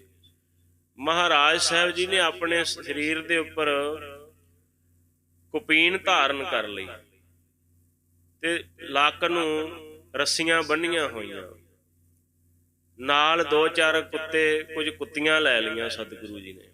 ਹੱਥ ਦੇ ਵਿੱਚ ਵੱਡਾ ਸਾਰਾ ਡੰਡਾ ਫੜ ਲਿਆ ਮਹਾਰਾਜ ਨੇ ਤੇ ਸਰੀਰ ਦੇ ਉੱਪਰ ਲੱਸੀ ਦੇ ਛਿੱਟੇ ਮਾਰ ਲਏ ਖੱਟੀ ਦੇ। ਸਰੀਰ ਦਾ ਚੋਲਾ ਤਿਆਗ ਕੇ ਕੇਵਲ ਮਹਾਰਾਜ ਸਾਹਿਬ ਜੀ ਦੇ ਥੱਲੇ ਤੇੜ ਹੀ ਬਸਤਰ ਧਾਰਨ ਕੀਤਾ ਹੋਇਆ। ਇਹ ਜਦੋਂ ਅਵਸਥਾ ਵੇਖੀ, ਮਹਾਰਾਜ ਦੇ ਬਹੁਤੇ ਸਿੱਖ ਤੇ ਡਰੇ ਹੋਏ ਸਨ ਵੀ ਇਹ ਕੀ ਹੋ ਗਿਆ ਮਹਾਰਾਜ ਨੂੰ। ਤੇ ਜੰਗਲ ਵੱਲ ਨੂੰ ਸਤਿਗੁਰੂ ਜੀ ਤੁਰੇ ਜਾਣ, ਨਾਲੇ ਇਹ ਸ਼ਬਦ ਉਚਾਰਨ ਕੀਤਾ ਮਹਾਰਾਜ ਸਾਹਿਬ ਜੀ ਨੇ ਸ੍ਰੀ ਰਾਗ ਦਾ। ਤੇ ਜਦੋਂ ਤੁਰੇ ਜਾਣ ਤੇ ਬਾਬਾ ਬੁੱਢਾ ਸਾਹਿਬ ਜੀ, ਧੰਨ ਸ਼੍ਰੀ ਗੁਰੂ ਅੰਗਦ ਦੇਵ ਸਾਹਿਬ ਜੀ, ਭਾਈ ਭਗੀਰਥ ਜੀ, ਇਹ ਸਿੱਖ ਮਹਾਰਾਜ ਸਾਹਿਬ ਜੀ ਦੇ ਪਿੱਛੇ ਪਿੱਛੇ ਹਨ ਤੇ ਓਲੇ ਹੋ ਕਰਕੇ ਦੇਖਦੇ ਨੇ ਵੀ ਸਤਿਗੁਰੂ ਕੀ ਕੌਤਕ ਕਰ ਰਹੇ ਹਨ। ਤੇ ਸੱਚੇ ਪਾਤਸ਼ਾਹ ਜੀ ਨੇ ਆਪਣੀ ਕਲਾ ਫੇਰੀ। ਜੰਗਲ ਦੇ ਵਿੱਚ ਇੱਕ ਮੁਰਦਾ ਪਿਆ ਹੋਇਆ ਤੇ ਮਹਾਰਾਜ ਸਾਹਿਬ ਜੀ ਦੇ ਜਦੋਂ ਸ਼ਬਦ ਸਨ, ਇਸ ਮੁਰਦੇ ਨੂੰ ਖਾਧਾ ਜਾਵੇ। ਸਾਰੇ ਪਿਛਾਂਹ ਹੋ ਗਏ। ਬਾਬਾ ਬੁੱਢਾ ਸਾਹਿਬ ਜੀ ਲੋਕ ਗਏ, ਛਿਪ ਗਏ। ਗੁਰੂ ਅੰਗਦ ਦੇਵ ਸਾਹਿਬ ਜੀ ਮਹਾਰਾਜ ਅੱਗੇ ਆਏ, ਨਮਸਕਾਰ ਕੀਤੀ ਚਰਨਾਂ ਤੇ। ਮਹਾਰਾਜ ਸਾਹਿਬ ਜੀ ਦੱਸੋ ਪੈਰਾਂ ਵਾਲੇ ਪਾਸਿਓਂ ਪਹਿਲਾਂ ਖਾਵਾਂ ਕਿ ਸਿਰ ਵਾਲੇ ਪਾਸਿਓਂ ਪਹਿਲਾਂ ਖਾਵਾਂ? ਇਹ ਕਹਿ ਕੇ ਜਦੋਂ ਉਹ ਬਸਤਰ ਚੱਕਿਆ, ਉੱਥੇ ਮੁਰਦਾ ਨਹੀਂ, ਉੱਥੇ ਤਾਂ ਕੁਝ ਹੋਰ ਹੀ ਹੈ। ਕੀ ਪ੍ਰਤੀਤ ਹੋਇਆ? ਉੱਥੇ ਕੜਾਹ ਪ੍ਰਸ਼ਾਦ ਤਿਹਾਵਲ ਕਹਿੰਦੇ ਪ੍ਰਤੀਤ ਹੋਇਆ। ਉਹ ਮੁਰਦਾ ਖਵਾਉਣ ਦੀ ਗੱਲ ਨਹੀਂ, ਉਹ ਤੇ ਪਰਖ ਦੀ ਗੱਲ ਸੀ। ਮਹਾਰਾਜ ਸਾਹਿਬ ਜੀ ਨੇ ਉਠਾ ਕੇ ਨਾ ਆਪਣੇ ਗਲੇ ਦੇ ਨਾਲ ਲਾ ਲਿਆ। ਮਹਾਰਾਜ ਕਹਿੰਦੇ ਤੁਸੀਂ ਸਾਡੇ ਅੰਗ ਹੋ ਗਏ ਹੋ, ਹੁਣ ਤੁਸੀਂ ਲਹਿਣਾ ਨਹੀਂ ਰਹਿ ਗਏ, ਤੁਸੀਂ ਅੰਗਦ ਹੋ ਗਏ ਹੋ। ਭਾਵ ਕਿ ਸਾਰੀ ਪਰਖ ਜਿਹੜੀ ਹੈ ਉਹ ਤੁਹਾਡੀ ਅਸੀਂ ਕਰ ਲਈ। ਮਹਾਰਾਜ ਨੇ ਗਲੇ ਦੇ ਨਾਲ ਲਗਾਇਆ ਔਰ ਜਿੱਥੇ ਸੰਗਤਾਂ ਸਨ, ਦੀਵਾਨ ਸੀ, ਉੱਥੇ ਲੈ ਕੇ ਆਂਦਾ। ਸਾਰੇ ਸਿੱਖ ਹੈਰਾਨ ਹੋ ਗਏ। ਮਹਾਰਾਜ ਕਹਿੰਦੇ ਹੁਣ ਸਾਡੇ ਅੰਗ ਬਣ ਗਏ ਨੇ, ਹੁਣ ਗੁਰੂ ਇਹੀ ਹੈ, ਇਹੀ ਸਾਡੀ ਗੁਰਤਾ ਗੱਦੀ ਦੇ ਮਾਲਕ ਨੇ। ਮਹਾਰਾਜ ਨੇ ਨਮਸਕਾਰ ਕਰ ਦਿੱਤੀ। ਸੋ ਸਤਿਗੁਰੂ ਨੇ ਅਨੇਕਾਂ ਪਰਖਾਂ ਕੀਤੀਆਂ। ਇਹ ਸ਼ਬਦ ਹੈ ਜਿਨ ਕੀਤੀ ਸੋ ਮੰਨਣਾ। ਸ਼੍ਰੀ ਗੁਰੂ ਨਾਨਕ ਦੇਵ ਸਾਹਿਬ ਜੀ ਦਾ ਮੰਨਣ ਕਰ ਲਿਆ ਬਚਨ। ਸਤਿਗੁਰੂ ਨੇ ਪਰਖ ਕਰ ਲਈ, ਕੋਸਾਲ ਜਿਵਾਹੇ ਸਾਲੀ ਸ੍ਰੇਸ਼ਟ ਕੌਣ ਤੇ ਮਾੜਾ ਕੌਣ। ਕੁਸਾਲ ਨਾਮ ਮਾੜੇ ਦਾ ਹੈ। ਧਰਮ ਰਾਏ ਹੈ ਦੇਵਤਾ ਲੈ ਗੱਲਾਂ ਕਰੇ ਦਲਾਲੀ। ਕਹਿੰਦੇ ਜਿਹੜਾ ਧਰਮ ਰਾਜਾ ਹੈ, ਜੋ ਦੇਵਤਾ ਹੈ, ਪਰਮੇਸ਼ਰ ਦੀ ਸੱਤਾ ਦੇ ਅਨੁਸਾਰ ਜੀਵਾਂ ਦੇ ਕਰਮਾਂ ਦਾ ਧਿਆਨ ਰੱਖਦਾ ਹੈ। ਮਾੜਾ ਕੌਣ ਹੈ, ਚੰਗਾ ਕੌਣ ਹੈ। ਉਹ ਜਿਵੇਂ ਸਾਧ ਸੰਗਤ ਜੀ ਸਿੱਖ ਸਤਿਗੁਰੂ ਦੇ ਜੋ ਆਪਣੇ ਜੀਵਨ ਦੇ ਵਿੱਚ ਸਤਿਗੁਰੂ ਦੀ ਬਾਣੀ ਦਾ ਮੰਨਣ ਕਰਦੇ, ਭਾਵ ਕਿ ਜੋ ਆਪਣੇ ਜੀਵਨ ਦੀ ਮਰਜ਼ਾਦਾ ਰੱਖਦੇ, ਉਹਨਾਂ ਦਾ ਧਿਆਨ ਰੱਖਦਾ ਹੈ। ਕੋਈ ਵੀ ਵਿਅਕਤੀ, ਕੋਈ ਵੀ ਇਨਸਾਨ ਆਪਣੇ ਜੀਵਨ ਦੇ ਵਿੱਚ ਜਿਵੇਂ ਦਾ ਸਾਧ ਸੰਗਤ ਜੀ ਕਿਸੇ ਦਾ ਵਤੀਰਾ ਹੈ, ਉਸ ਨੂੰ ਉਹ ਵਾਚਦਾ ਹੈ। ਧਰਮ ਰਾਜਾ ਵੀ ਸਤਿਗੁਰੂ ਸੱਚੇ ਪਾਤਸ਼ਾਹ ਮਹਾਰਾਜ ਦੀ ਦਲਾਲੀ ਭਾਵ ਕੇ ਵਿੱਚ ਗਵਾਹੀ ਭਰਦਾ ਹੈ ਕਿ ਗੁਰੂ ਅੰਗਦ ਦੇਵ ਸਾਹਿਬ ਜੀ ਪੂਰੇ ਸਤਿਗੁਰੂ ਹਨ। ਮਹਾਰਾਜ ਸਾਹਿਬ ਜੀ ਨੇ ਗੁਰੂ ਨਾਨਕ ਸਾਹਿਬ ਦੀ ਪਾਏ ਹੋਏ ਪਰਚੇ ਵਿੱਚ ਕੀਤੀ ਹੋਈ ਪਰਖ ਦੇ ਵਿੱਚ ਪੂਰੇ ਉਤਰਨਾ ਕਰਦਾ ਹੈ। ਸਤਿਗੁਰ ਆਖੈ ਸੱਚਾ ਕਰੇ, ਸਾ ਬਾਤ ਹੋਵੇ ਦਰ ਹਾਲੀ। ਜੋ ਗੁਰੂ ਨਾਨਕ ਸਾਹਿਬ ਮਹਾਰਾਜ ਨੇ ਫਰਮਾਇਆ, ਉਹਨੂੰ ਬਚਨ ਨੂੰ ਮੰਨਿਆ ਤੇ ਹੁਣ ਸਤਿਗੁਰ ਆਖੈ ਸੱਚਾ ਕਰੇ। ਜੋ ਸਤਿਗੁਰੂ ਕਹਿੰਦੇ ਉਹੋ ਹੀ ਸੱਚੇ ਪਾਤਸ਼ਾਹ ਅਕਾਲ ਪੁਰਖ ਵਾਹਿਗੁਰੂ ਕਰਦਾ। ਭਾਵ ਕਿ ਸਤਿਗੁਰੂ ਦਾ ਜਿਹੜਾ ਬਚਨ ਹੈ ਉਹ ਧੁਰ ਦਰਗਾਹ ਤੱਕ ਮੰਨਿਆ ਜਾਂਦਾ ਹੈ, ਕਿਉਂਕਿ ਗੁਰ ਪਰਮੇਸ਼ਰ ਇੱਕ ਸਰੂਪ ਹੈ। ਸਾ ਬਾਤ ਹੋਵੇ ਦਰ ਹਾਲੀ, ਉਹ ਹਰ ਜਗ੍ਹਾ ਤੇ ਹੀ, ਇਸ ਧਰਤੀ ਤੇ, ਮਾਤ ਲੋਕ ਤੇ, ਪਤਾਲ ਵਿੱਚ, ਆਕਾਸ਼ ਵਿੱਚ, ਹਰ ਜਗ੍ਹਾ ਤੇ ਉਹ ਦਰ ਹਾਲੀ, ਹਰ ਜਗ੍ਹਾ ਸਤਿਗੁਰੂ ਦਾ ਬਚਨ, ਸਤਿਗੁਰੂ ਦੀ ਗੱਲ ਮੰਨੀ ਜਾਂਦੀ ਹੈ। ਸਤਿਗੁਰੂ ਦਾ ਬਚਨ ਸਾਧ ਸੰਗਤ ਜੀ ਅਮੋੜ ਹੈ। ਸਤਿਗੁਰੂ ਸੱਚੇ ਪਾਤਸ਼ਾਹ ਜੀ ਦਾ ਬਚਨ ਐਸਾ ਬਾਣ ਹੈ, ਅਮੋਘ ਬਾਣ ਹੈ, ਜਿਹਦਾ ਕੋਈ ਹੋਰ, ਜਿਹਨੂੰ ਕੋਈ ਕੱਟ ਨਹੀਂ ਸਕਦਾ। ਸਤਿਗੁਰੂ ਦੇ ਬਚਨ ਨੂੰ ਕੋਈ ਐਸੀ ਸੰਸਾਰ ਦੀ ਤਾਕਤ ਨਹੀਂ ਹੈ ਕਿ ਜਿਹਦੇ ਨਾਲ ਗੁਰੂ ਸਾਹਿਬ ਜੀ ਦਾ ਬਚਨ ਮੋੜਿਆ ਜਾ ਸਕੇ। ਗੁਰ ਅੰਗਦ ਦੀ ਦੋਹੀ ਫਿਰੀ, ਸੱਚ ਕਰਤੈ ਬੰਦ ਬਹਾਲੀ।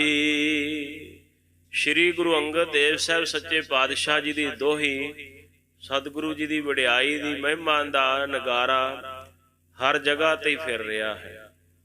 ਕਿਉਂ ਫਿਰ ਰਿਹਾ ਹੈ? ਕਿਉਂਕਿ ਸੱਚ ਕਰਤੈ ਬੰਦ ਬਹਾਲੀ। ਇਹ ਕੋਈ ਸੰਸਾਰ ਤੋਂ, ਦੁਨੀਆ ਤੋਂ ਤੇ ਮਹਾਰਾਜ ਸਾਹਿਬ ਜੀ ਦੀ ਵਡਿਆਈ ਨਹੀਂ ਬਣੀ, ਇਹ ਤਾਂ ਆਪ ਹੀ ਕਰਤੇ ਪੁਰਖ ਨੇ, ਅਕਾਲ ਪੁਰਖ ਵਾਹਿਗੁਰੂ ਸਾਹਿਬ ਨੇ ਹੀ ਗੁਰੂ ਅੰਗਦ ਦੇਵ ਸਾਹਿਬ ਮਹਾਰਾਜ ਸਾਹਿਬ ਜੀ ਦੀ ਵਡਿਆਈ ਨੂੰ ਬੰਨ੍ਹਿਆ ਹੋਇਆ ਹੈ। ਉਹਨਾਂ ਦੀ ਸ਼ੋਭਾ ਪਰਮੇਸ਼ਰ ਨੇ ਆਪ ਹੀ ਕਰਵਾਈ ਹੈ ਗੁਰੂ ਨਾਨਕ ਹੋ ਕਰਕੇ। ਤੇ ਜਿਹਦੀ ਵਡਿਆਈ ਸਤਿਗੁਰੂ ਸੱਚਾ ਪਾਤਸ਼ਾਹ ਕਰ ਦਵੇ, ਉਹਨੂੰ ਕੌਣ ਰੋਕ ਸਕਦਾ ਹੈ? ਜਿਹੜੀ ਪਦਵੀ ਪਰਮੇਸ਼ਰ ਜੀਵ ਨੂੰ ਦਿੰਦਾ ਹੈ ਨਾ, ਉਹਨੂੰ ਕੋਈ ਨਹੀਂ ਰੋਕ ਸਕਦਾ। ਤੇ ਗੁਰੂ ਅੰਗਦ ਦੇਵ ਸਾਹਿਬ ਜੀ ਨੂੰ ਤੇ ਆਪ ਗੁਰੂ ਪਰਮੇਸ਼ਰ ਗੁਰੂ ਨਾਨਕ ਦੇਵ ਸਾਹਿਬ ਜੀ ਨੇ ਤਖਤ ਤੇ ਬੰਦ ਕਰਕੇ, ਭਾਵ ਕਿ ਉਹਨਾਂ ਨੂੰ ਵਡਿਆਈ ਦੇ ਕੇ ਨਵਾਜਿਆ ਹੈ। ਬਖਸ਼ਿਸ਼ ਦੇ ਘਰ ਵਿੱਚ ਆ ਕਰਕੇ ਬਖਸ਼ਿਸ਼ਾਂ ਕੀਤੀਆਂ ਨੇ। ਤੇ ਕਿਵੇਂ ਸੱਚੇ ਪਾਤਸ਼ਾਹ ਮਹਾਰਾਜ ਸਾਹਿਬ ਜੀ ਨੂੰ ਕੋਈ ਸਾਧ ਸੰਗਤ ਜੀ ਮਹਾਰਾਜ ਤੋਂ ਮੁਨਕਰ ਹੋ ਸਕਦਾ ਹੈ? ਨਾਨਕ ਕਾਇਆ ਪਲਟ ਕਰ, ਮਲ ਤਖਤ ਬੈਠਾ ਸਹਿ ਡਾਲੀ। ਇਹ ਤਾਂ ਕੇਵਲ ਹੀ ਸਾਧ ਸੰਗਤ ਜੀ ਕਾਇਆ ਦਾ, ਸਰੀਰ ਦਾ ਹੀ ਸਤਿਗੁਰੂ ਸਾਹਿਬ ਜੀ ਨੇ ਉਲਟ ਫੇਰ ਕੀਤਾ ਹੋਇਆ ਹੈ। ਹੋਰ ਕੋਈ ਸਾਧ ਸੰਗਤ ਜੀ ਹੇਰ ਫੇਰ ਨਹੀਂ ਹੈ। ਇਹ ਤਾਂ ਜਿਵੇਂ ਕੋਈ ਇੱਕ ਵੱਡਾ ਰਾਜਾ ਇੱਕ ਪੁਸ਼ਾਕ ਬਦਲਣ ਤੋਂ ਬਾਅਦ, ਆਪਣੇ ਸਰੀਰ ਦਾ ਚੋਲਾ ਬਦਲਣ ਤੋਂ ਬਾਅਦ ਦੂਜਾ ਚੋਲਾ ਪਾ ਲੈਂਦਾ ਹੈ, ਕੀ ਉਸ ਨੂੰ ਕੀ ਕਿਹਾ ਜਾਵੇਗਾ ਕਿ ਰਾਜਾ ਬਦਲ ਗਿਆ ਹੈ? ਨਹੀਂ, ਇਹ ਤਾਂ ਕੇਵਲ ਪੁਸ਼ਾਕ ਹੀ ਬਦਲੀ ਹੈ। ਤਾਂ ਗੁਰੂ ਨਾਨਕ ਦੇਵ ਸਾਹਿਬ ਵੀ ਗੁਰੂ ਅੰਗਦ ਦੇਵ ਸਾਹਿਬ ਜੀ ਹਨ, ਕੋਈ ਭੇਦ ਨਹੀਂ ਹੈ।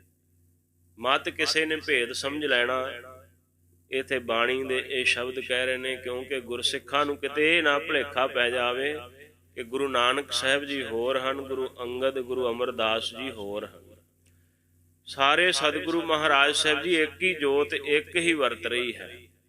केवल शरीर केवल चोले जेड़े बदले हैं। महाराज की बाणी कह रही, नानक काया पलट कर, काया नूं शरीर नूं पलट करके पलटा करके हुण गुरता गद्दी दे पावन पवित्र तखत दे उपर कौन बैठे हुए ने? गुरु अंगद देव साहब जी।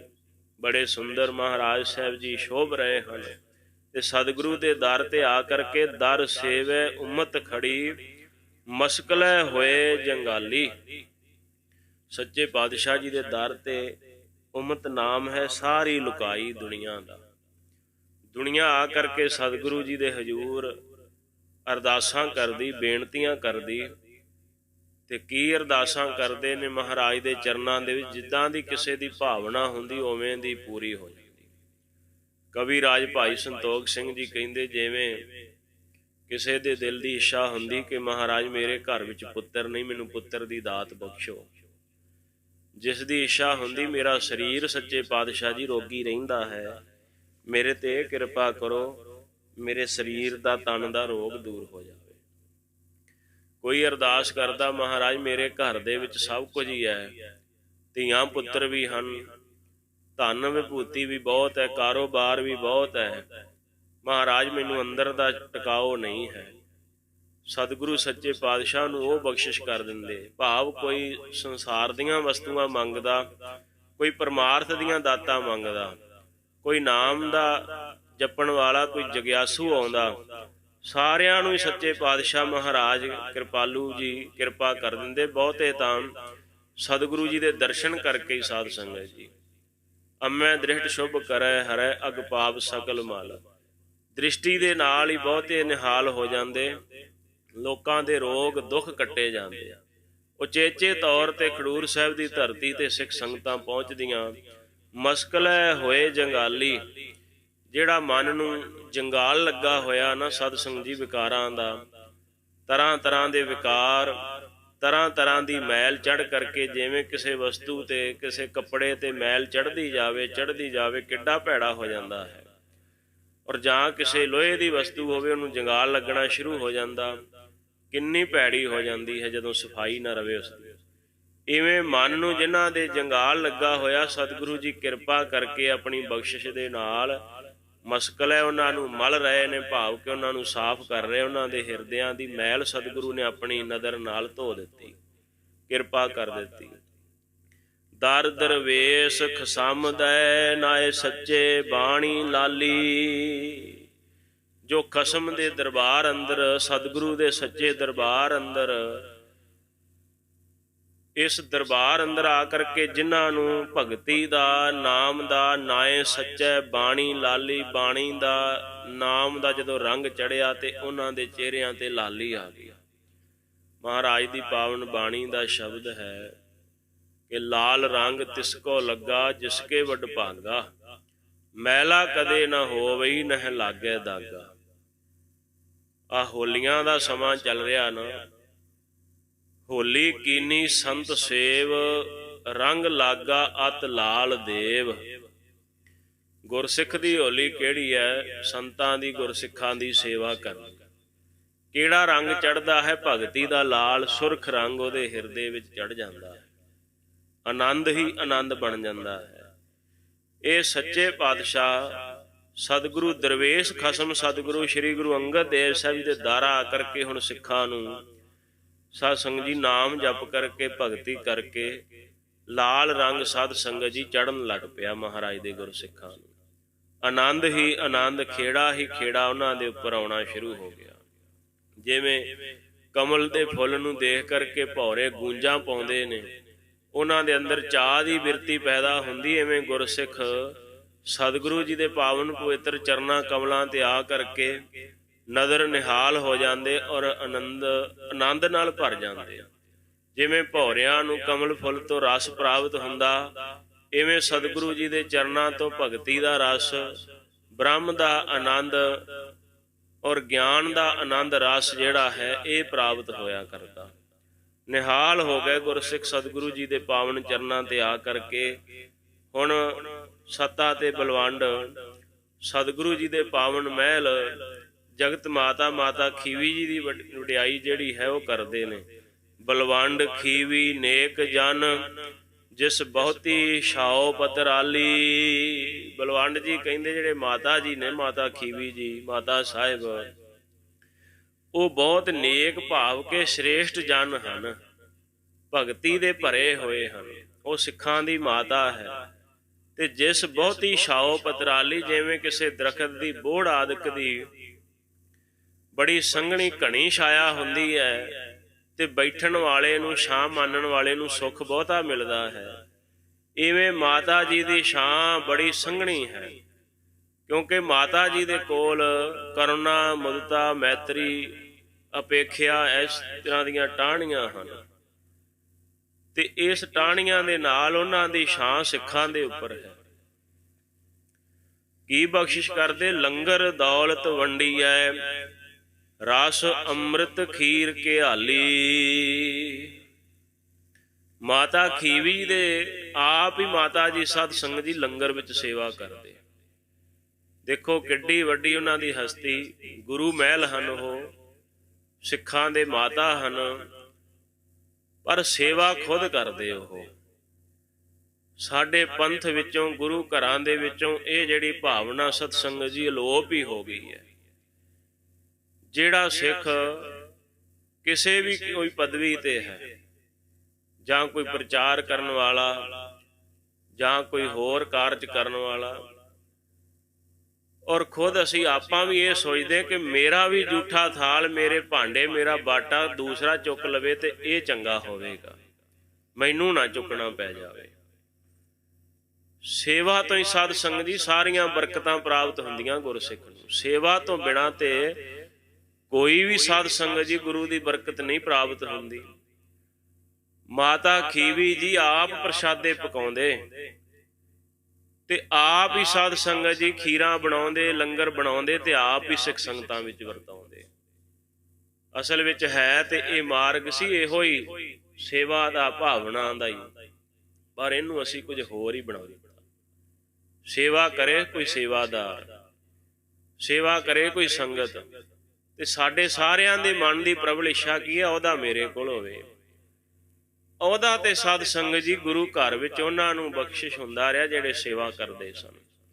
ਨਵਾਬ ਕਪੂਰ ਸਿੰਘ ਜੀ ਨੂੰ ਨਵਾਬੀ ਦੀ ਖਿਲਤ ਆਈ ਤੇ ਪ੍ਰਾਪਤ ਨਹੀਂ ਕੀਤੀ, ਨਾ ਕਰ ਦਿੱਤੀ। ਫਿਰ ਸਿੱਖਾਂ ਨੇ ਵਿੱਚ ਪੈ ਕਰਕੇ ਆਖਿਆ ਨਹੀਂ, ਨਵਾਬ ਸਿੰਘ ਨੂੰ ਹੀ ਦੇਣੀ, ਇਹ ਚੰਗਾ ਹੈ, ਇਹ ਅਧਿਕਾਰੀ ਹੈ ਇਸ ਵਸਤੂ ਦਾ। ਤੇ ਕੋਈ ਅਰਦਾਸ ਕੀਤੀ, ਮੈਂ ਘੋੜਿਆਂ ਦੀ ਲਿੱਦ ਸੁੱਟਾਂਗਾ ਤੇ ਜਿਹੜਾ ਮੇਰਾ ਕੰਮ ਹੈ ਨਾ ਉਹ ਮੈਂ ਕਰਦਾ ਹੀ ਰਹਿਣਾ, ਮੈਂ ਸਿੱਖਾਂ ਦੀ ਸੇਵਾ ਕਰਦੇ ਰਹਿਣਾ, ਇਹ ਨਾ ਮੈਨੂੰ ਰੋਕਿਓ ਕਿਤੇ। ਕਿੱਡਾ ਆਨੰਦ ਹੈ ਸਾਧ ਸੰਗਤ ਜੀ ਸੇਵਾ ਦੇ ਵਿੱਚ।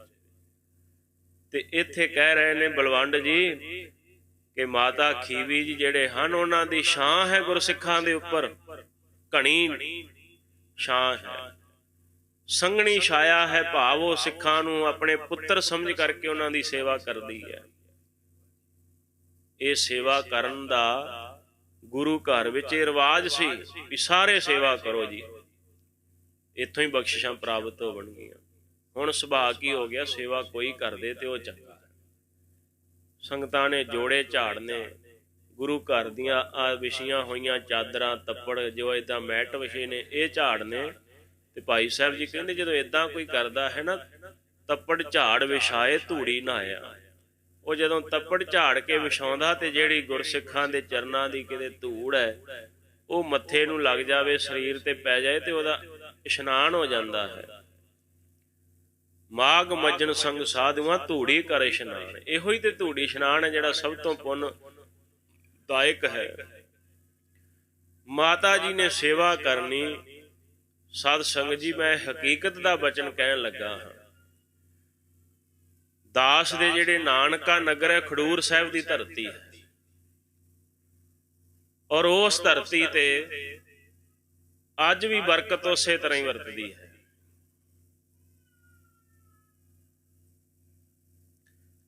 थोड़ा समा पहलां दी गल है, मैं उत्थे दर्शन करने वास्ते गया। उस लंगर दे विच जिथे माता जी खीरा वरताउंदे, लंगर वरताउंदे, उसे भावना नाल ही संगत की सेवा हो रही उत्थे। और इंज प्रतीत होया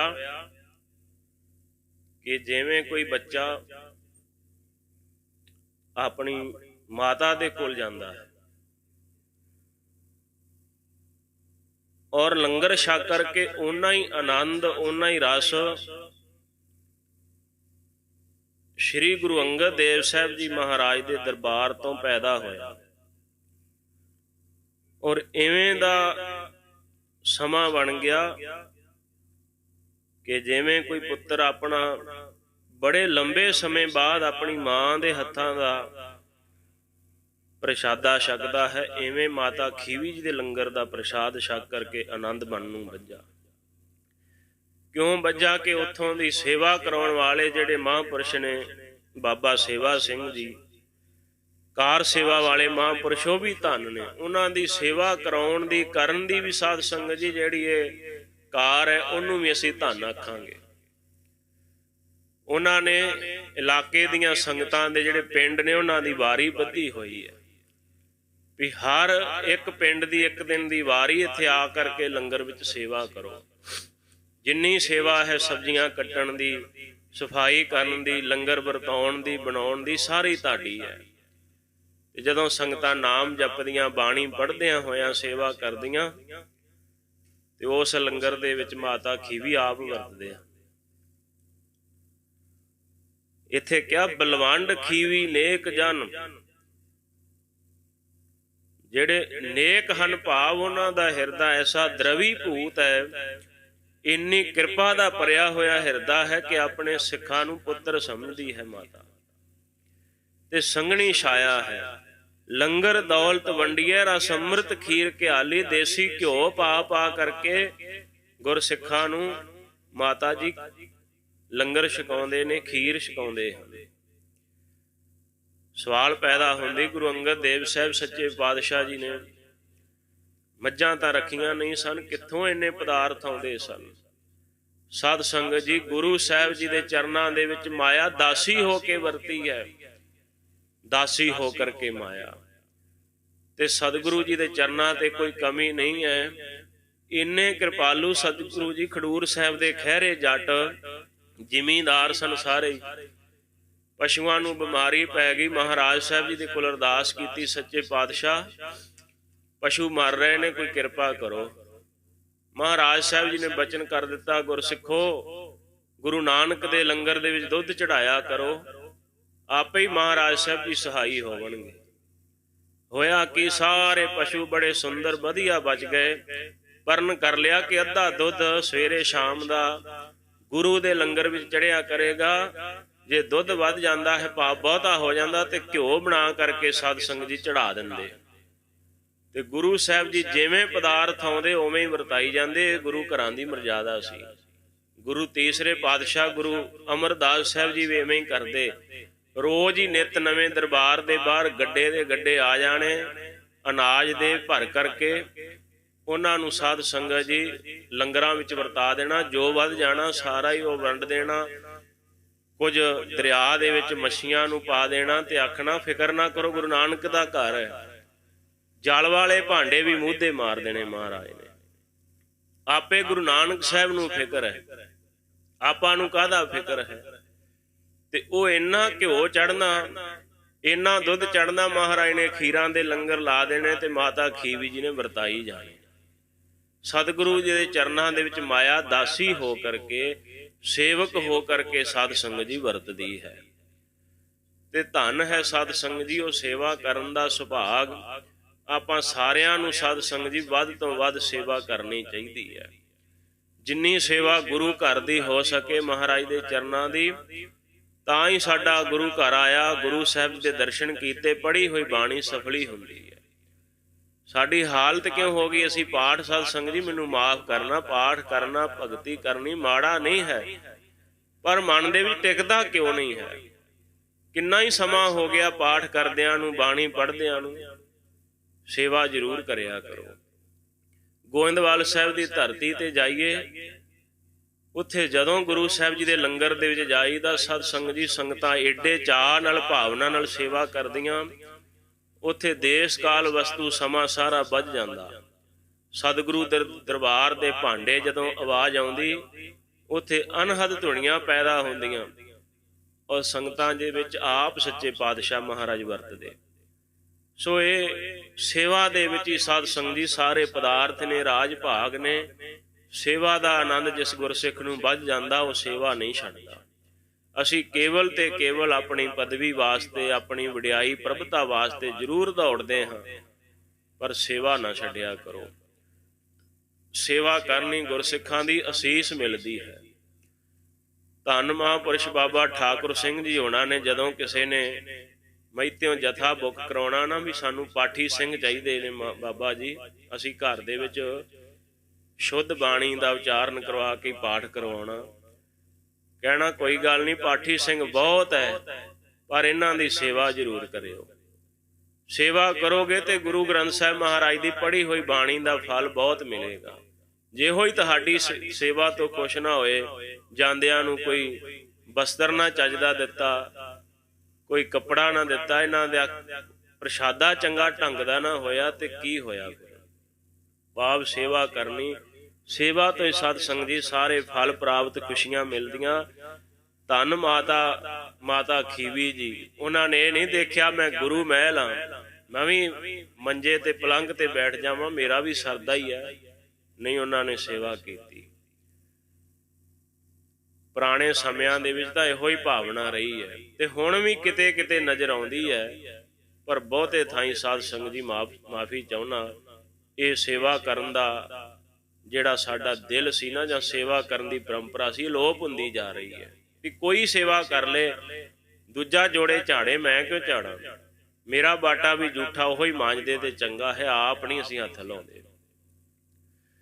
ਸ਼੍ਰੀ ਗੁਰੂ ਹਰਗੋਬਿੰਦ ਸਾਹਿਬ ਸੱਚੇ ਪਾਤਸ਼ਾਹ ਜੀ ਨੇ ਆਪਣੀ ਸਪੁੱਤਰੀ ਦਾ ਵਿਆਹ ਕੀਤਾ, ਤੇ ਇੱਕੋ ਹੀ ਬਚਨ ਕਿਹਾ ਸੀ। ਜਦੋਂ ਸ਼ੁਭ ਸਿੱਖਿਆ ਦਿੱਤੀ ਨਾ ਉਹਨਾਂ ਨੇ, ਕਹਿਣ ਲੱਗੇ ਕਿ ਪੁੱਤਰੀ ਮੇਰਾ ਬਚਨ ਮੰਨੀ, ਕੀ ਤੈਨੂੰ ਮੇਰੀ ਸ਼ੁਭ ਸਿੱਖਿਆ ਕੀ ਮੱਤ ਦ੍ਰਿੜ ਕਰਵਾ ਰਿਹਾ ਹਾਂ?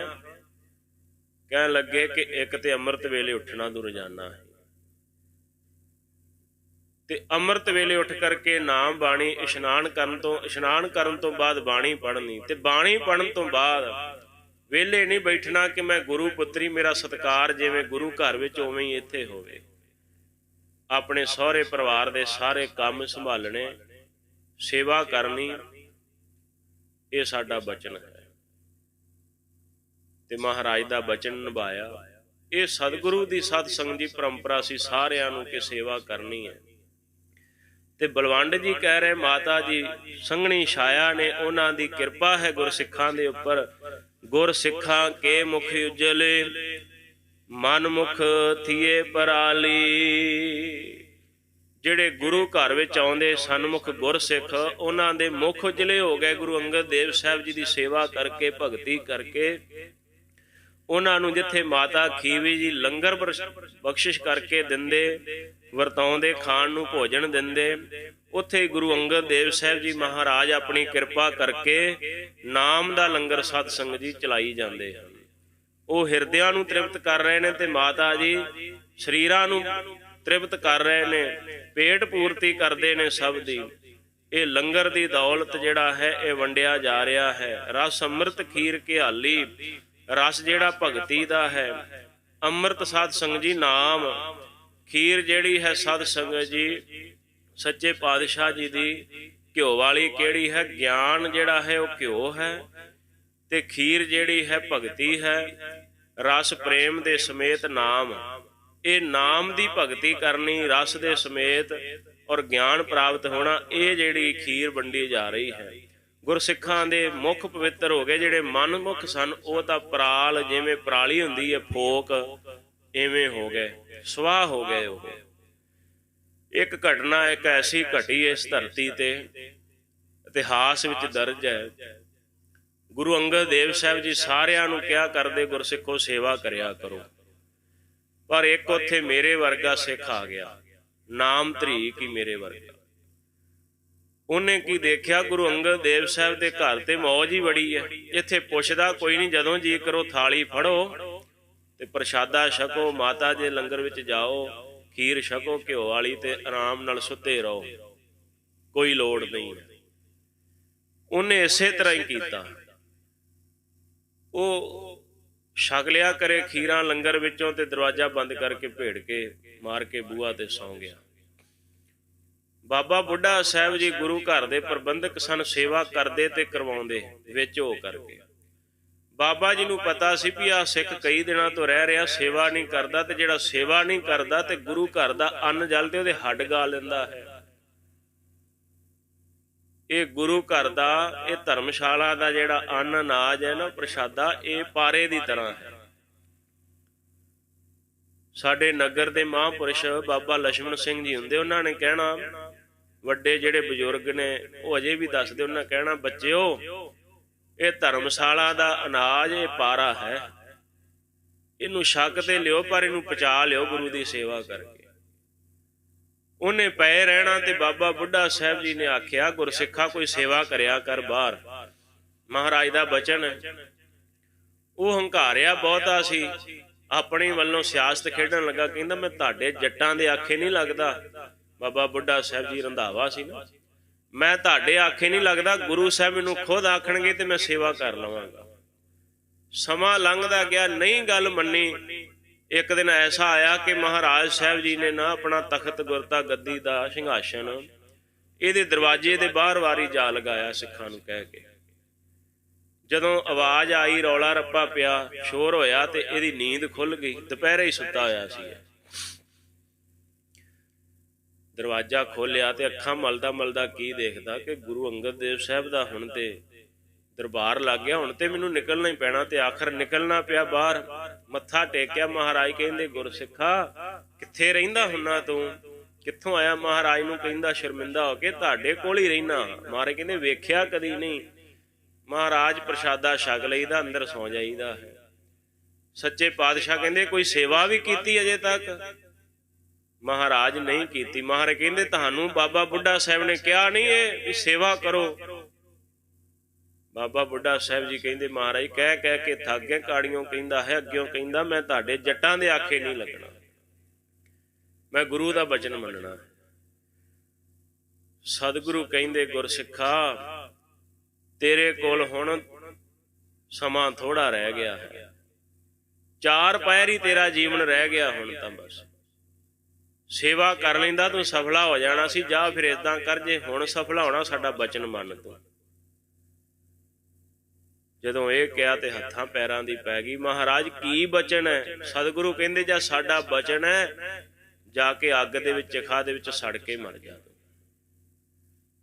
ਹੁਣ ਜੇ ਸਾਰੀ ਉਮਰ ਨਹੀਂ ਬਚਨ ਮੰਨਿਆ ਤੇ ਉਹਨੂੰ ਕਿੰਨਾ ਔਖਾ ਲੱਗਦਾ ਜਦੋਂ ਇੱਕਦਮ ਜਿਸ ਬੱਚੇ ਨੇ ਸਾਰੀ ਕਲਾਸ ਦਾ ਵਰਕ ਹੀ ਨਾ ਕੀਤਾ ਹੋਵੇ ਸਾਲ ਭਰ, ਤੇ ਪੇਪਰ ਤੋਂ 1 ਘੰਟਾ ਪਹਿਲਾਂ ਨੂੰ ਆਖੋ ਵੀ ਪੜ੍ਹ ਲਾ, ਸਾਰੀ ਕਿਤਾਬਾਂ ਪੜ੍ਹ ਲਏਗਾ, ਉਹ ਤੇ ਕਠਿਨ ਹੋ ਗਿਆ ਨਾ ਕੰਮ।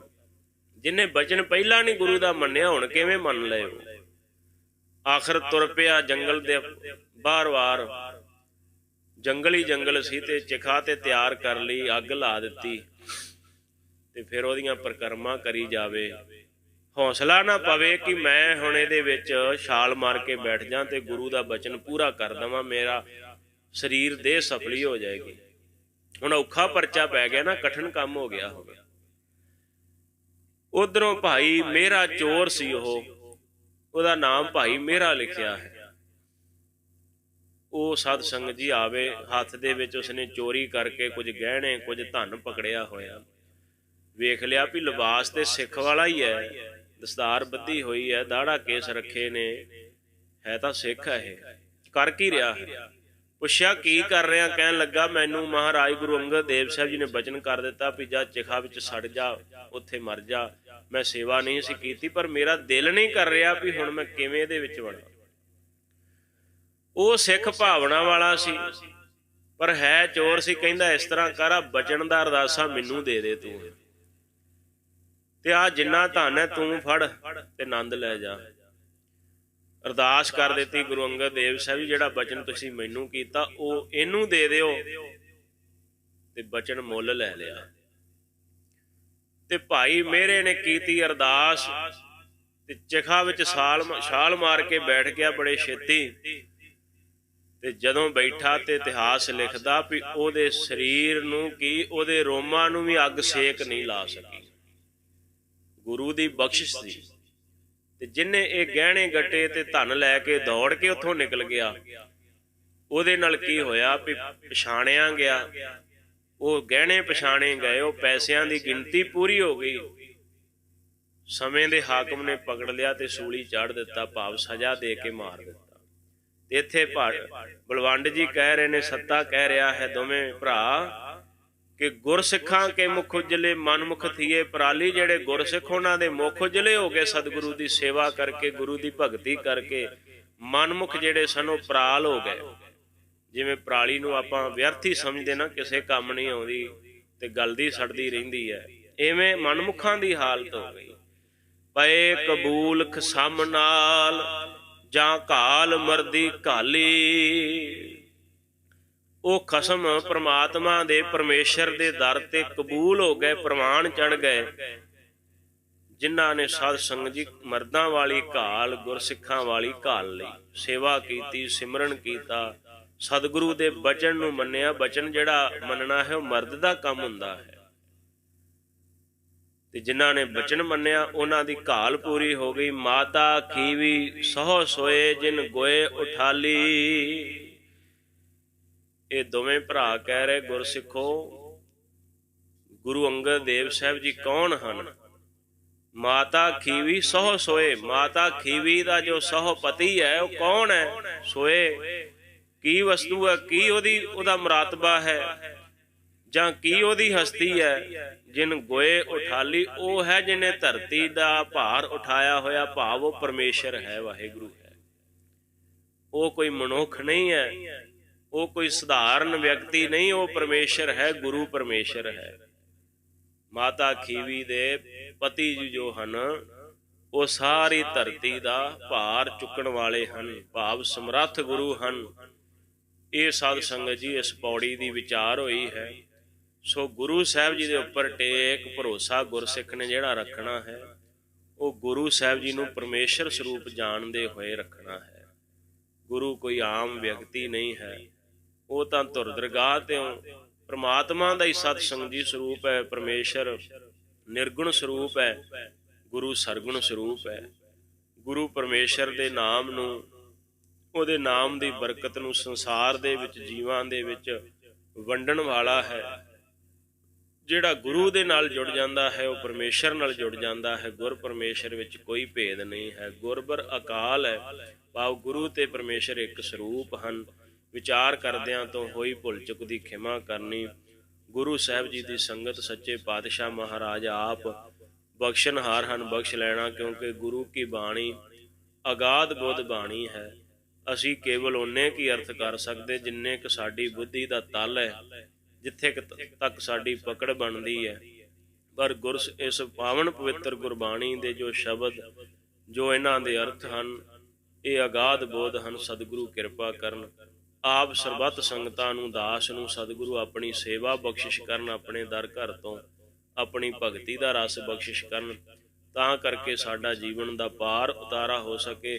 ਲੇਖੈ ਕਤਹਿ ਨਾ ਛੁਟੀਐ, ਖਿਨ ਖਿਨ ਭੂਲਣ ਹਾਰ, ਬਖਸ਼ਣ ਹਾਰ ਬਖਸ਼ ਲੈ, ਨਾਨਕ ਪਾਰ ਉਤਾਰ।